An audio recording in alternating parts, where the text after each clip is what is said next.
Hello friends, welcome back to Viji's school cooking. எல்லோரும் எப்படி இருக்கீங்க? சேஃபாக இருக்கீங்களா? இன்றைக்கான குக்கிங் வீடியோவில் கார்லிக் சீஸ் ப்ரெட் தான் பார்க்க போகிறோம். குழந்தைங்களுக்கு ரொம்பவே ஒரு ஃபேவரட்டான ஒரு டிஷ். இது வந்து ஒரு ஈவினிங் ஸ்நாக்காக கொடுக்கலாம். இப்போ வாங்க இது எப்படி செய்யலான்னு வீடியோக்குள்ளே போய் பார்க்கலாம். நான் வந்து ஒரு 4 ஸ்லைஸ் ப்ரெட் எடுத்திருக்கேன். மீடியம் சைஸ் தான் எடுத்திருக்கேன். இது ஒரு ஓரமாக இருக்கட்டும்.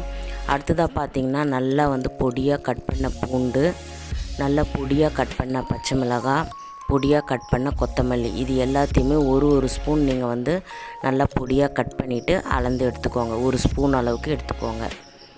அடுத்ததாக ஒரு பவுலில் நான் ஒரு 3 டேபிள் ஸ்பூன் அளவுக்கு வெண்ணெய் எடுத்திருக்கேன். இதை வந்து ஃப்ரிட்ஜிலேருந்து எடுத்து ஒரு நார்மல் டெம்பரேச்சரில் வச்சு அதுக்கப்புறம் நீங்கள் யூஸ் பண்ணுங்கள். ஒரு 1/2 hour கழித்து நீங்கள் யூஸ் பண்ணுங்கள். நான் ஒரு 3 ஸ்பூன் அளவுக்கு பட்டர் எடுத்திருக்கேன். அன்சால்ட்டட் பட்டர் இல்லை சால்ட்டட் பட்டர் எது வேணாலும் எடுத்துக்கலாம், நல்லா தான் இருக்கும். இப்போ நல்லா பொடியாக கட் பண்ண பூண்டு 1 ஸ்பூன் அளவுக்கு சேர்த்துக்கலாம். பொடியாக கட் பண்ண பச்சை மிளகாய் 1 ஸ்பூன் சேர்த்துக்கோங்க. பொடியாக கட் பண்ண கொத்தமல்லி 1 ஸ்பூன் சேர்த்துக்கோங்க. குழந்தைங்க சாப்பிட்றதா இருந்தால் பச்சை மிளகாவை கொஞ்சம் கம்மியாகவே சேர்த்துக்கோங்க. இப்போ இதை நல்லா இந்த ஸ்பூன் வச்சு நல்லா மசித்து ஒரு க்ரீம் கன்சிஸ்டன்சிக்கு வரணும். பாருங்கள், பட்டர் வந்து நல்லா ஒரு க்ரீம் கன்சிஸ்டன்சி வந்துடுச்சு. அது ஒரு ஓரமாக இருக்கட்டும். இப்போ நீங்கள் ஸ்டவ் ஆன் பண்ணிவிட்டு ஒரு தவா ஒன்று வச்சுக்கோங்க. அதில் 1 ஸ்பூன் அளவுக்கு பட்டர் வந்து சேர்த்துக்கலாம். இப்போ நாம் இந்த ப்ரெட்டில் எப்படி இந்த கார்லிக் சீஸ் பட்டர் வந்து செட் பண்ணலான்னு பார்க்கலாம். 1 ஸ்பூன் எடுத்து இது மாதிரி ப்ரெட்டு மேலே வந்து ஸ்ப்ரெட் பண்ணி விட்டுக்கோங்க.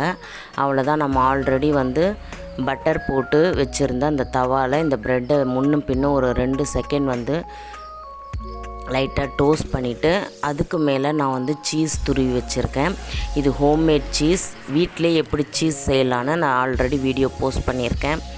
அந்த வீடியோவோட லிங்க் டிஸ்கிரிப்ஷனில் கொடுக்குறேன், செக் பண்ணிக்கோங்க. சீஸை மேலே துருவிட்டு மேலே ஒரு மூடி போட்டு ஒரு 2 செகண்ட் மூடி வச்சிங்கன்னா நம்மளுடைய கார்லிக் சீஸ் ப்ரெட் சூப்பராக ரெடி ஆகிடுச்சு. ரொம்பவே டேஸ்ட்டாக இருக்கும். ரொம்ப வந்து ஒரு எப்படி சொல்கிறது, ஒரு ஈவினிங் ஸ்நாக் வந்து குழந்தைங்களுக்கு ரொம்பவே பிடிக்கும். நீங்களும் உங்கள் வீட்டில் ட்ரை பண்ணி பாருங்கள். கண்டிப்பாக உங்களுடைய குழந்தைங்களுக்கு ரொம்ப பிடிக்கும். ட்ரை பண்ணிவிட்டு எப்படி இருந்துச்சுன்னு எனக்கு கமெண்ட்ஸில் ஷேர் பண்ணுங்கள். நெக்ஸ்ட் ஒரு இன்ட்ரெஸ்டிங்கான வீடியோவில் சந்திக்கிறேன். அன்டில் தென் பாய் ஃப்ரெண்ட் விஜி.